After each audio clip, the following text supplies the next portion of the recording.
All right, class. Welcome to the end of the course. We're here at the very tail end of everything. I've put together a quick little review of some of the things that you'll see on the final. Remember that the final is cumulative, so it does cover everything we've learned from the beginning up until now. You might want to go back and watch the video I made for the midterm review, because I think that has a little bit more detail on the stuff that was on the first half of the class. I'm going to focus more in here on the back half of the course. So just to get us started,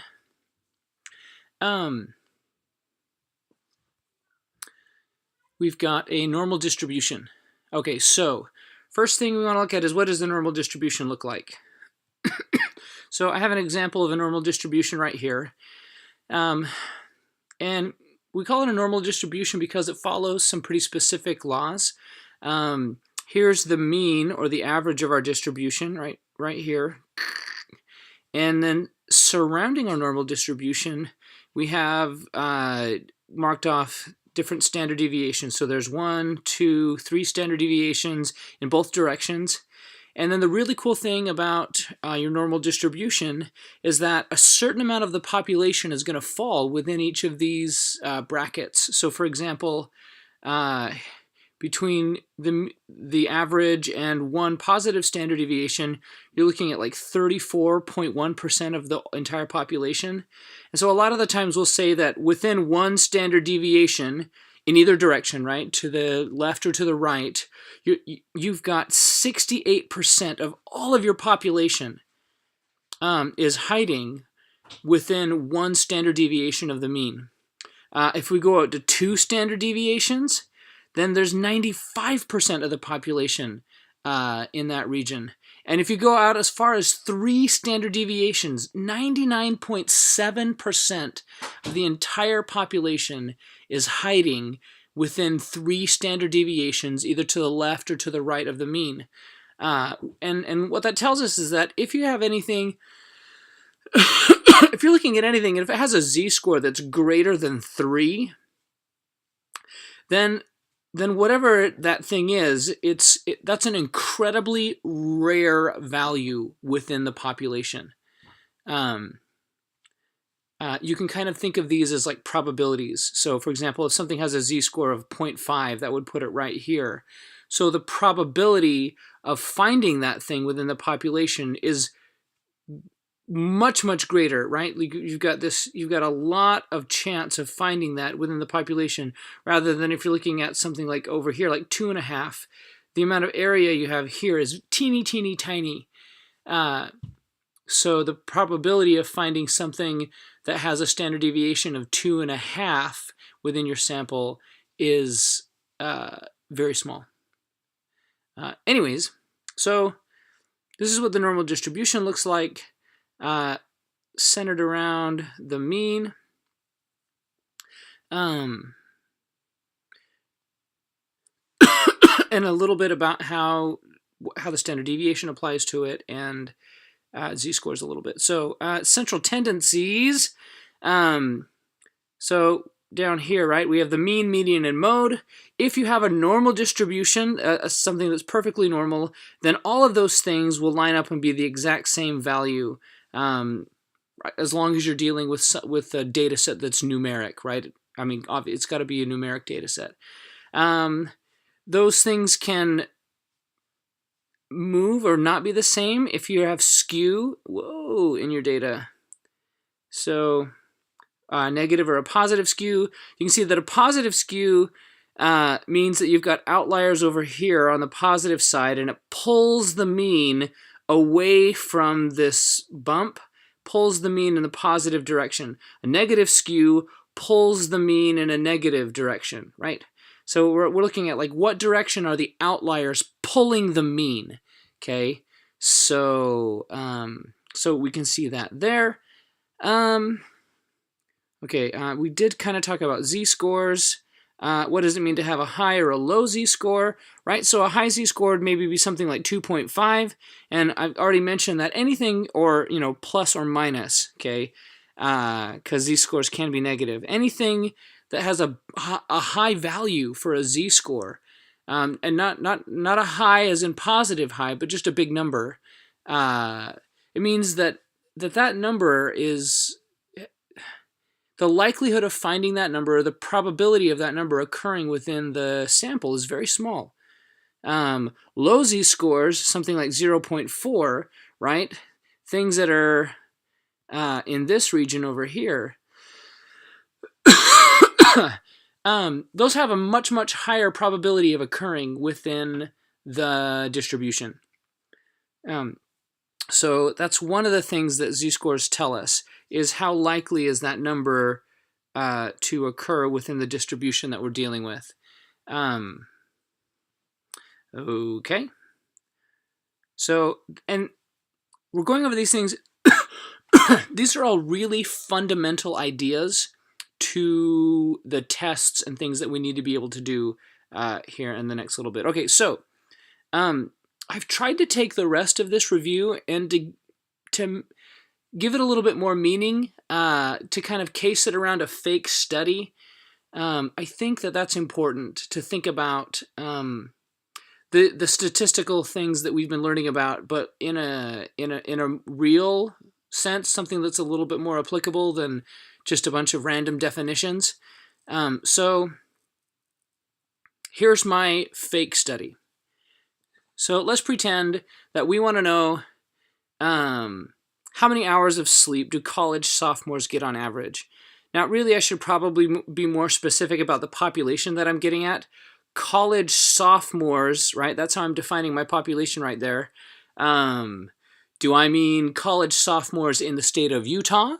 Do I mean college sophomores in the United States of America? Or do I mean college sophomores throughout the entire planet, right? Those are all really different populations, and based on how I'm defining my population, that's going to change how I need to do my sample, okay?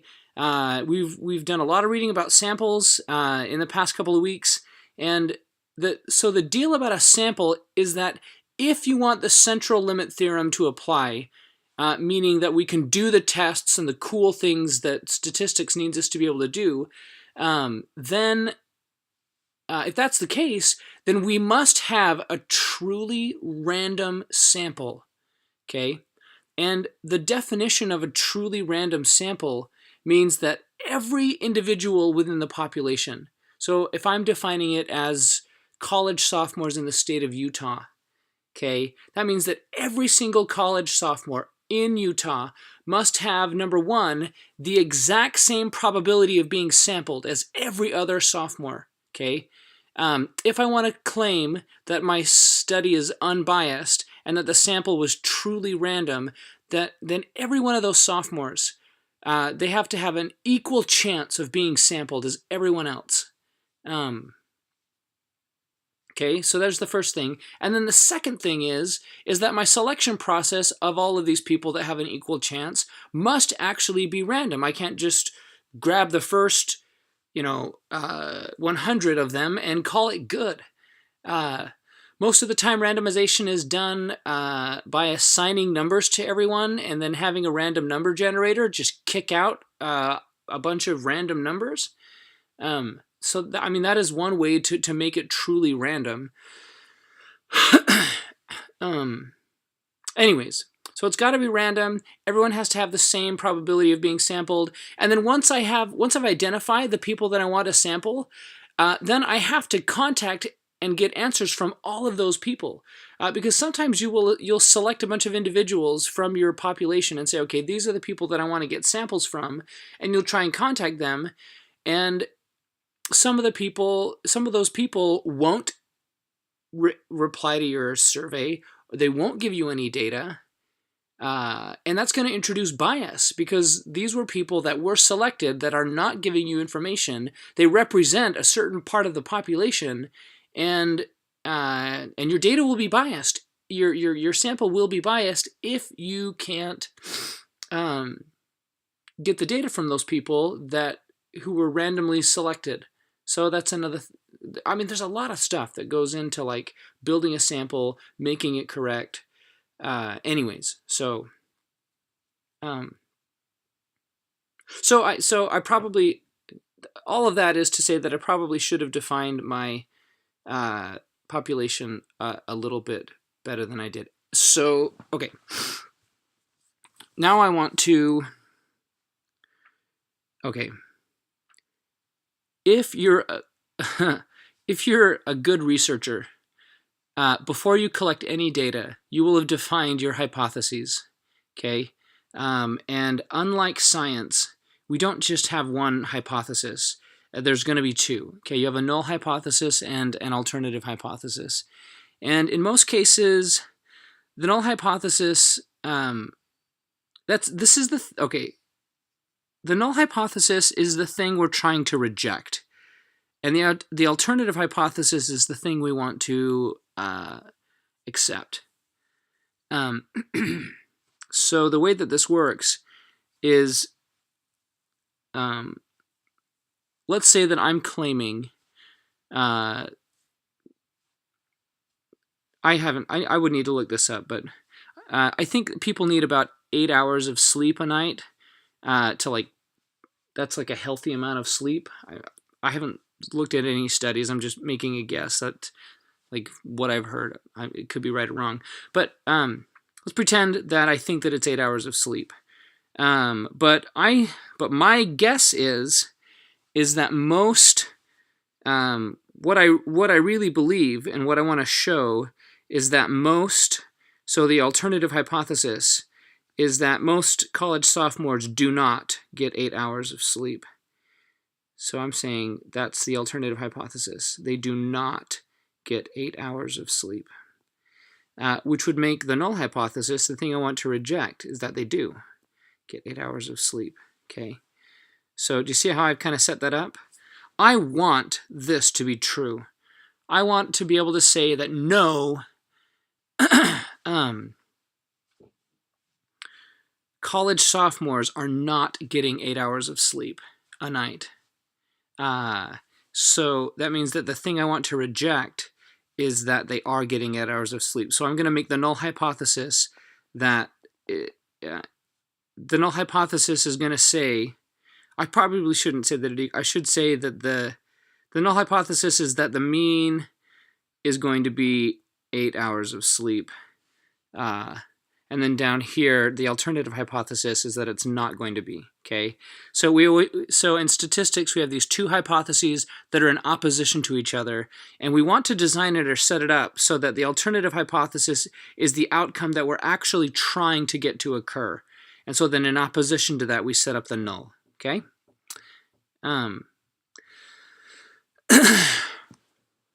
So let's take a step back really quick. Here's that population that I spent all that time defining, right? Here's all of the college sophomores in the state of Utah. Let's say that that's who I want to look at.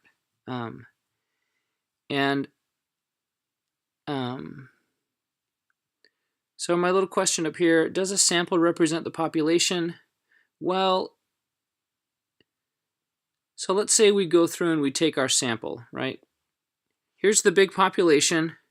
I went through and asked a bunch of random people that I randomly selected how many hours of sleep that they're getting, and they're all college sophomores. And all of these people become this little sample right here. And then I calculate some average. So the average of my sample is some number, okay? Well, the sampling distribution of means, okay? This idea is very important because for my statistical tests to work, I need the distribution to be normal. And many real distributions are not normal.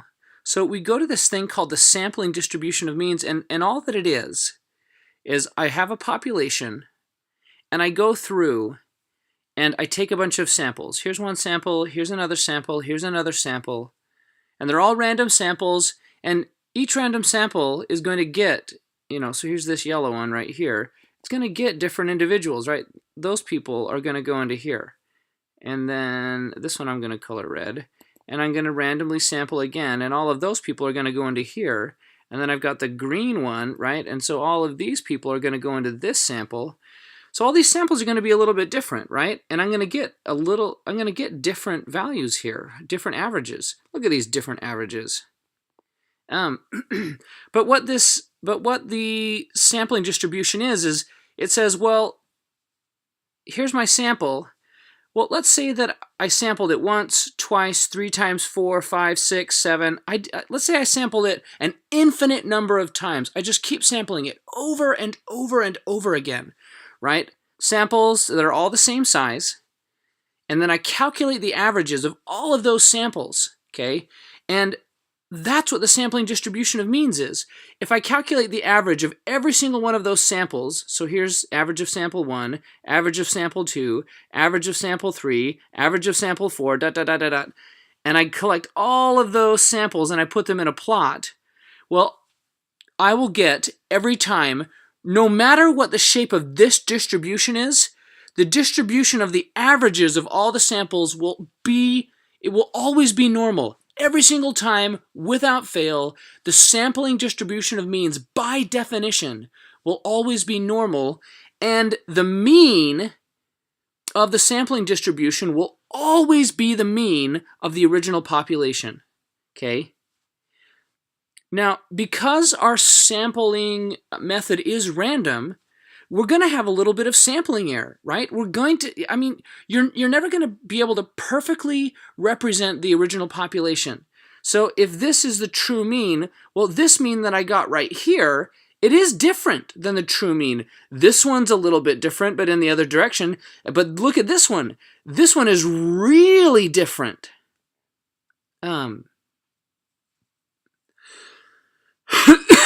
So if I took my sample, my random sample, and I got this average, well, that's really different than the actual population. So, whoa. So the thing is how do I know? How do I know if my sample is this one, which is kind of close, or if my sample is this one, right? If I'm here, or if I'm here. This one's okay. This one is way far away from the real mean of the population. But if I think that this is good data, I'm in trouble. Especially if this is some like medical study that people's lives depend on me getting accurate results. This would indicate a large amount of sampling error. This is a small amount of sampling error. But there's always going to be a teeny tiny bit of error because we are taking samples.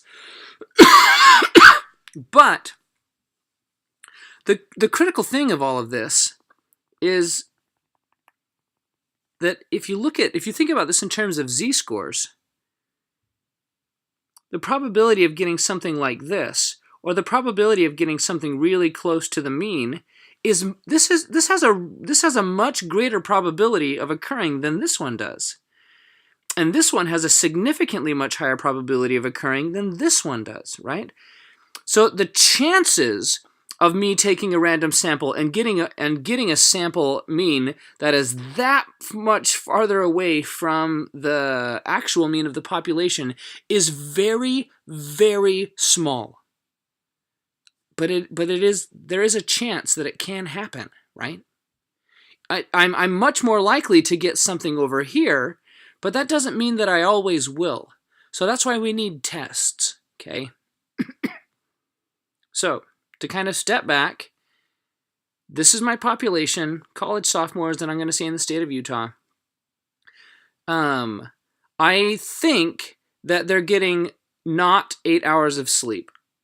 And so I want this one to fail, that the average is actually 8 hours. Okay, so here we go.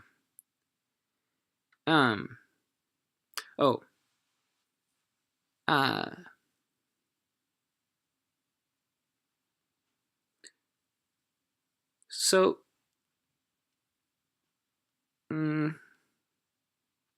here's my population. And I'm going to take from this population, and I'm only going to take one sample. Honestly, nobody ever takes more than one sample because it costs, most of the time to collect even one sample costs a ton of money. And it just doesn't make sense to, if you have enough money to take 2 samples, well, you might as well just take one really big sample instead of 2 smaller samples. Because in most studies, the larger your sample size, the more power you have in your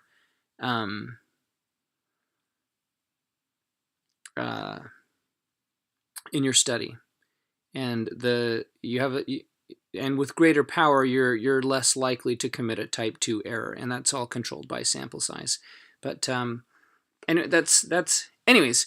So, but the thing is here's my population, and I don't know what the population statistics are, right? That's why I had to take a sample. It's because I don't know what this is like.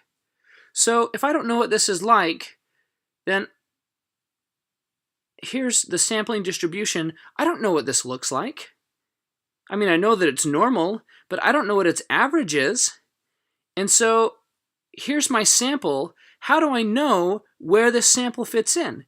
Is this sample one of the really good ones, or is it one of the really crappy ones that's way out there? Okay, how do you tell? Well, what we do is we make a fake sampling distribution. So here's my fake sampling distribution. Whoa. And I center it on the null hypothesis. I'm going to say, okay, let's say that the null hypothesis is true. Let's say that it is 8 hours.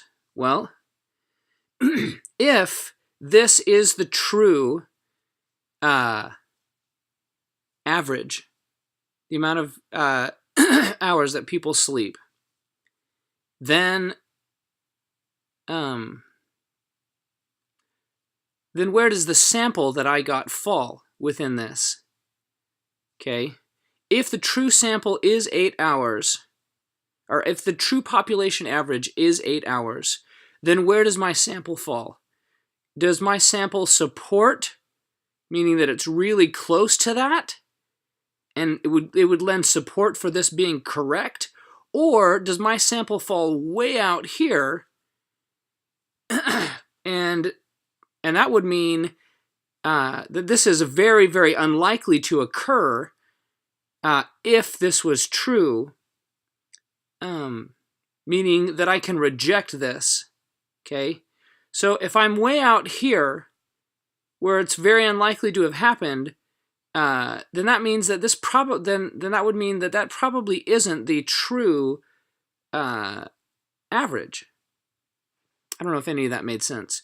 This can be complicated business, right? Let me explain that one more time. So here's my sampling distribution. I take the null hypothesis and I say, okay, well, let's pretend the null hypothesis is right and that it is actually 8 hours, okay? And then I want to say that if the true average of the population is 8 hours, then where does my sample fall?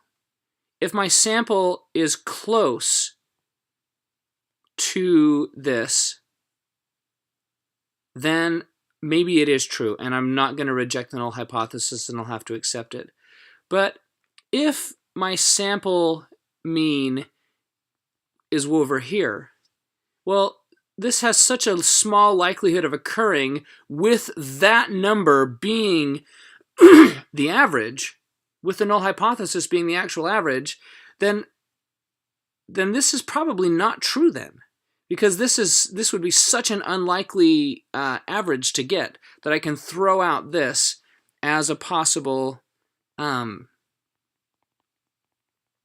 sample mean. Okay, so here on the sampling distribution, I have, let's talk about the critical value first. Okay, the critical value, a lot of the times it's called alpha. Oh no, just kidding. Alpha is the criterion. The critical value is this number right here. It's a number in standard deviations. Okay,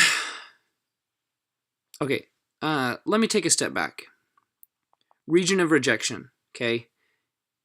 Most of the time, we were looking at, okay, how much risk am I willing to take?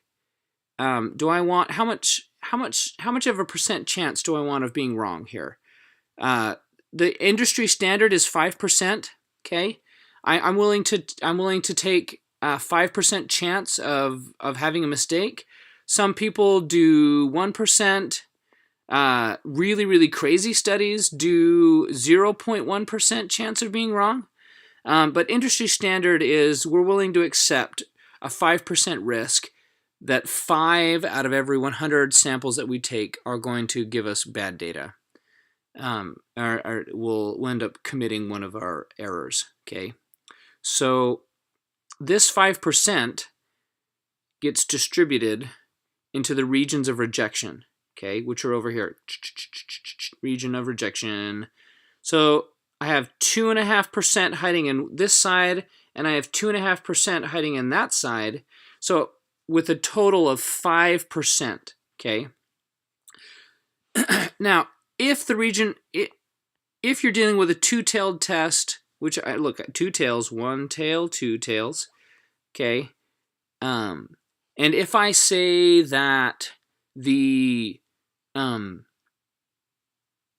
that I'm taking this 5% here, then for that the critical value is going to be every time either plus or minus 1.96, and that's, think of that as a z-score, okay? And that goes here. So this z-score is 1.96. This z-score is 1.96, but it's negative, okay? And that represents the critical value. So when I go through and do my study and I find, you know, I get my average, the sample average is some number, and then I'm going to calculate the z-score for that sample average. And if that z-score falls over here, meaning that it's greater than 1.96, it's in the region of rejection, and I can reject the null, which is what I'm trying to do. But if it falls over here in the region of non-rejection, then I can't reject the null, okay? So that's what's going on. Your critical value sets up the region of rejection.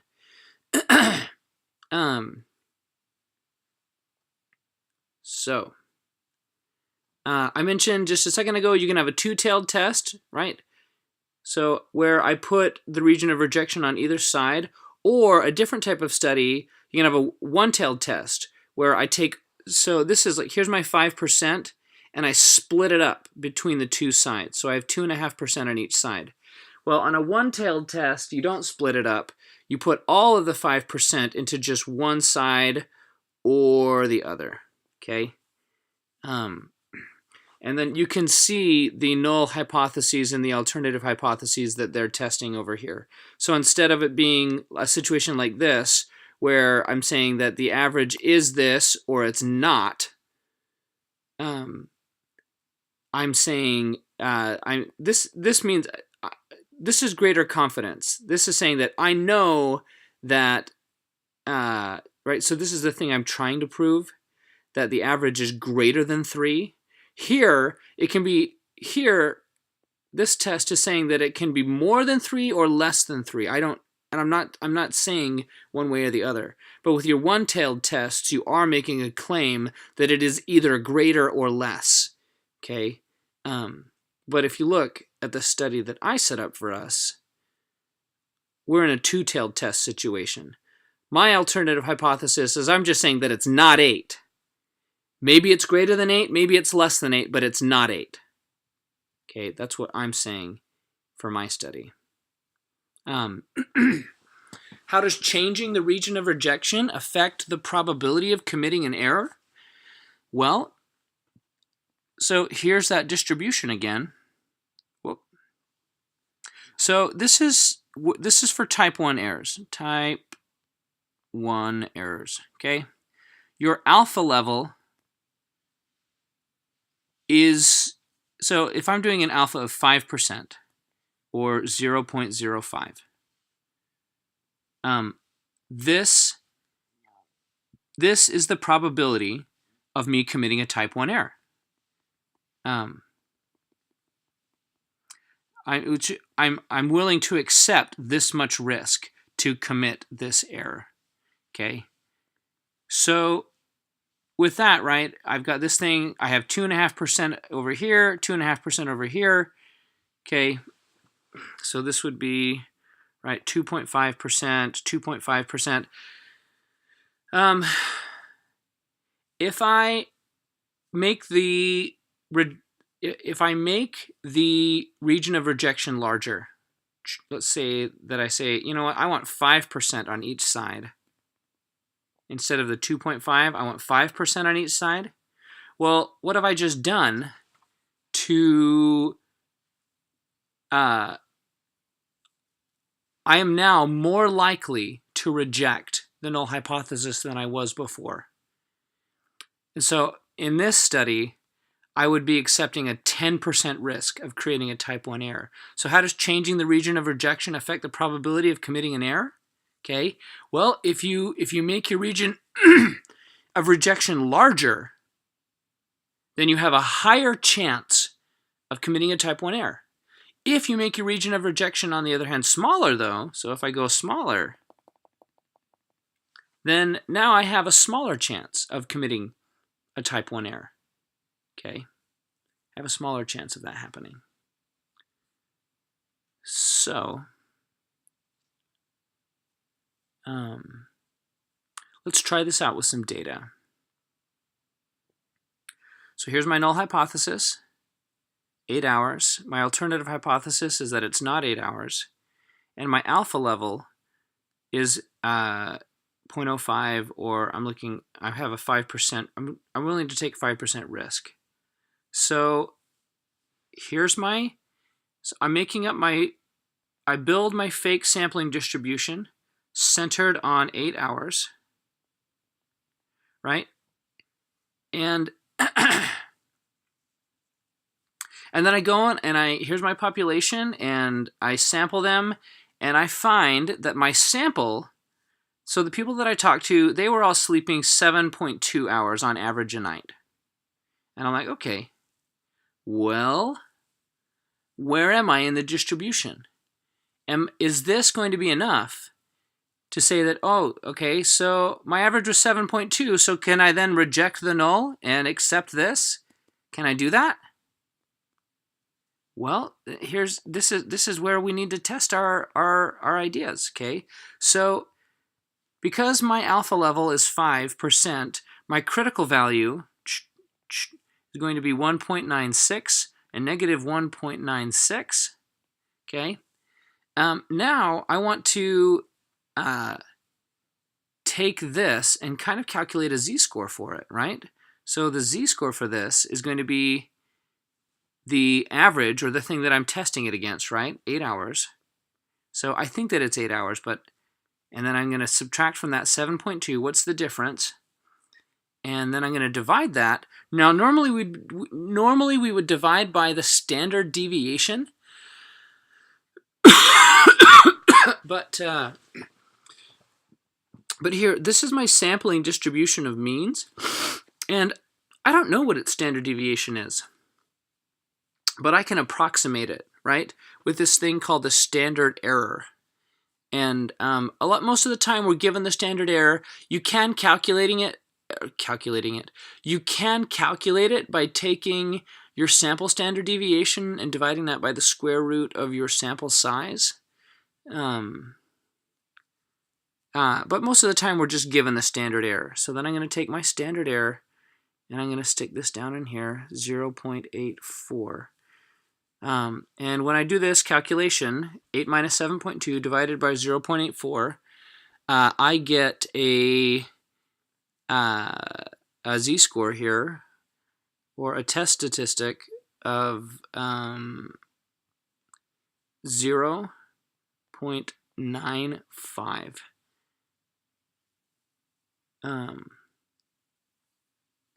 I think I subtracted these in the wrong direction. I should have gone 7.2 minus 8. Anyways, because I know that I'm over here, right? I'm less. 0.95 negative, so I'm here. My value ended up being right here. Well, the region of rejection is over here and over here.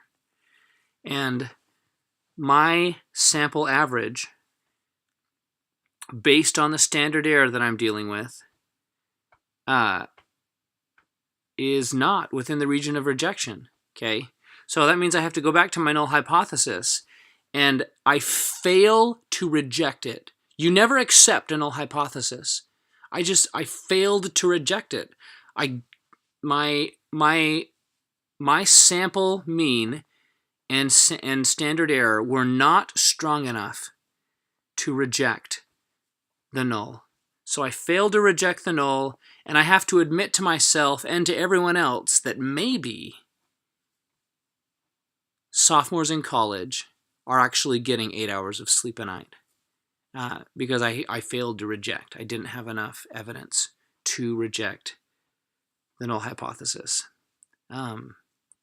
If, let's say, this had ended up being that the average was 5.2, if we see how that would have changed the numbers, get my calculator out really fast. This one, I just made that number up. Let's see if it works for us. Come on. Go to my calculator. Yes.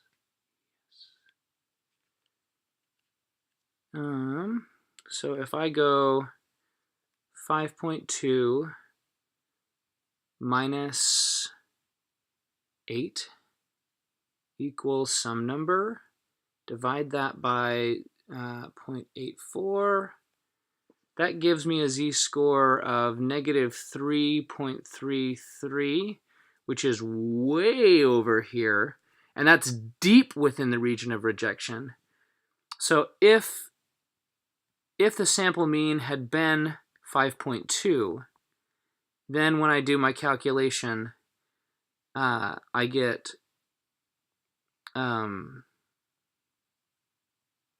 this z-value being the z-test statistic is negative 3.33, which is much, much greater. It puts it way on this other side, deep into the rejection. So in that case, I do have enough evidence to then reject the null hypothesis and accept the alternative. But 7.2 wasn't enough. So that pretty much covers most of the stuff that we learned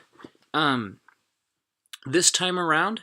If you guys have any questions, please send me a message through Canvas. And good luck on the final. I'm sure you guys are going to do really well. Appreciate all your work this semester, and hopefully I'll see you around. Thanks, everybody. Bye.